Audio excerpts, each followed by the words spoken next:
Israel ने Hamas के सैन्य खुफिया प्रमुख को मार गिराया। गाजा में भीषण लड़ाई जारी।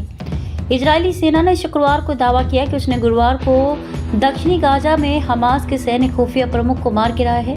एक बयान में सेना ने हमास नेता का नाम ओसामा तबाश बताया। उसने कहा कि वह आतंकवादी समूह की निगरानी और लक्ष्यीकरण इकाई का प्रमुख भी था। इजरायल रक्षा बलों ने कहा कि हमास और फलस्तीनी इस्लामिक जिहाद के 3 लोगों को मार गिराया है।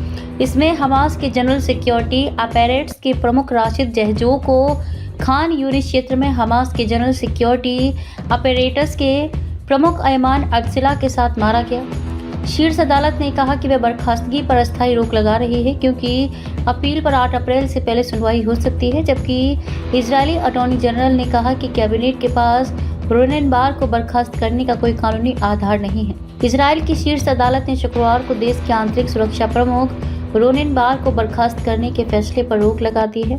कोर्ट ने कहा कि उनकी याचिका पर सुनवाई होने तक बर्खास्तगी पर रोक रहेगी। सुप्रीम कोर्ट के इस फैसले से कुछ घंटे पहले कैबिनेट ने आंतरिक सुरक्षा सेवा एजेंसी शिन बेट के प्रमुख रोनेन को बर्खास्त करने के नेतन्याहू के फैसले पर मोहर लगा दी।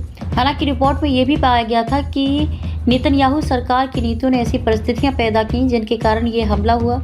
गाजा पट्टी में रात भर हुए इजरायली हमलों में 91 फलस्तीनी मारे गए, जबकि बड़ी संख्या में लोग घायल हो गए। आधी रात को कई घरों को निशाना बनाया गया। इजरायली सेना ने कहा कि उसने आतंकी ठिकानों को निशाना बनाया है। हमास ने भी जवाबी कार्रवाई करते हुए इजराइल पर रॉकेट दागे। इजरायली विमानों ने आवासीय इलाकों में पर्चे गिराए और लोगों को उत्तर में बेत लाहिया और बेत हनून कस्बों, गाजा शहर के सेजैया और दक्षिण में खान यूनिस के पूर्वी बाहरी इलाकों के कस्बों से बाहर निकलने का आदेश दिया। सेवा ने फलस्तीनियों को दक्षिण से उत्तरी गाजा में प्रवेश करने से भी रोक दिया है। लोगों को उत्तर की ओर जाने या वहां से बाहर निकलने के लिए मुख्य उत्तर दक्षिण राजमार्ग का उपयोग न करने की चेतावनी दी है और कहा है कि गाजा के तटीय मार्ग के साथ केवल दक्षिण की ओर जाने की अनुमति होगी।